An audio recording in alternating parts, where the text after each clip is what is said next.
السلام علیکم، میں نجم شراز اور مجھے آپ سے بات کرنی ہے جو اس وقت ملک میں ہو رہا ہے۔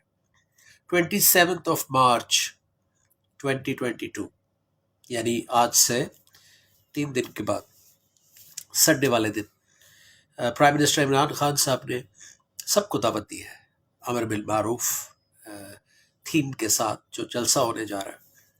تو اس کو دیکھنے کے دو طریقے ہیں۔ ایک تو یہ ہے کہ یہ دو سیاسی جماعتوں کی ایک جنگ ہے اقتدار کے لیے، اور دوسرا طریقہ اس کو دیکھنے کا یہ ہے جو کہ اللہ کے رسول صلی اللہ علیہ وسلم کا طریقہ ہے۔ حدیث مبارکہ میں وہ فرماتے ہیں کہ مومن جو ہے وہ اس کی فراست سے تقوی لو، کیونکہ وہ اللہ کے نور سے دیکھتا ہے۔ تو جتنا بھی نور مجھے اور آپ کو ملا ہے اللہ اور رسول کا، اگر ہم اس کی نظر سے دیکھیں تو پھر یہ سیاسی جنگ نہیں ہے، بلکہ یہ ایمان کی، پاکستان کی، یہ میک اور بریک کی، یہ صحیح اور غلط کی، یہ فیصلہ کن ایک جنگ ہے۔ ہم نے جس ملک میں آنکھ کھولی ہے، آپ بھی جانتے ہیں کہ وہاں پہ کوئی کام بغیر سفارش کے، کوئی کام، یعنی کہ تنخواہ بھی لینے کے لیے پیسے دینے پڑتے ہیں، ہمیں روز سننے کو ملتا ہے۔ آپ سوچ بھی نہیں سکتے کہ آپ نے کسی حکومتی ادارے میں کام کروانا ہے جا کے، اور آپ کی کوئی سفارش نہ ہو یا آپ کو کوئی پیسے نہ دینے پڑ رہے ہو، یہ بہت کم ہوتا ہے۔ اور کامیاب ملکوں میں اس کا تصور ہی نہیں ہے، کیونکہ وہاں تو آپ کا کام کرنے کے لیے ادارے بنے کہ عوام کو ایک آسانی ہو۔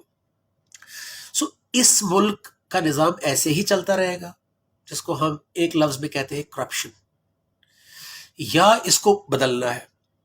سو میں اس کو کیسے دیکھ رہا ہوں، اس کال کو، کہ یہ جو کال ہے یہ عمران خان صاحب کی کال نہیں ہے، یہ کال اللہ کی طرف سے دلوائی جا رہی ہے ان دعاؤں کے نتیجے میں۔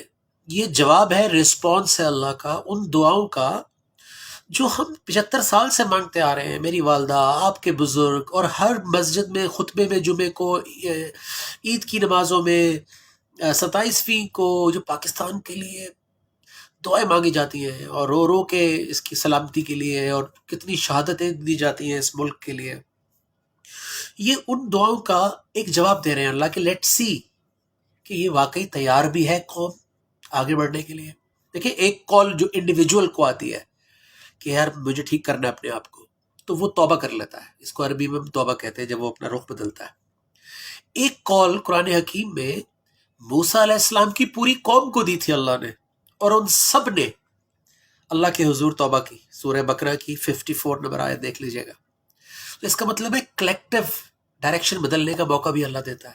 میں یوں دیکھ رہا ہوں اس کال کو کہ یہ کوئی پولیٹیکل، کسی پولیٹیشین کی کال نہیں ہے، یہ ایک ایسے انسان کی طرف سے کال آئی ہے جو اللہ کے رسول صلی اللہ علیہ وسلم کے سسٹم، ایک فلاحی مملکت جس میں غریبوں کا بھلا ہو، جس میں سلامتی آئے، جس میں عدل و انصاف آئے۔ یہ ہم 22 سال سے ان کی بات سن رہے ہیں عمران خان صاحب کی، اور اس میں کوئی تبدیلی نہیں ہے۔ اور اب وہ پریکٹیکلی، کیونکہ آبویسلی انہوں نے بھی وقت کے ساتھ گرو کیا ہے، ان کا ایمان وقت کے ساتھ گرو ہوتا ہوا نظر آ رہا ہے، ہم سب کو نظر آ رہا ہے۔ سو اس نظر سے دیکھیں تو پھر ہمیں بہت آسان ہو جائے گا کہ ہم نے اسی سسٹم پہ واپس جانا ہے جو چلا آ رہا تھا، کیونکہ ہمیں پرسنلی کسی اپوزیشن سے، پرسنلی کسی کی زندگی سے کوئی پرابلم نہیں ہے۔ جو ملک ہمیں دیا گیا ہے ہمیں اس سے پرابلم ہے۔ سو اب ہمیں یہاں سے آگے جانا ہے، ہمیں واپس نہیں جانا ہے۔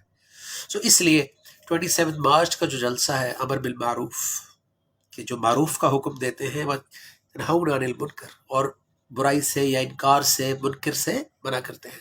سو یہ دو کوالٹیز جو ہوتی ہیں ایک ایمان والے کے اندر ہوتی ہیں۔ سب آپ نے اور ہم نے ڈیسائیڈ کرنا ہے کہ ہم نے اچھائی کا ساتھ دینا ہے، یا اپنے ملک کو ویسے ہی چلتے رہنے دینا ہے، اور یا ہم خاموش تماشائی بن کر دیکھیں گے۔ So this is what I wanted to tell you, and this is what I wanted to share with you. Thank you very much. Assalamu alaikum.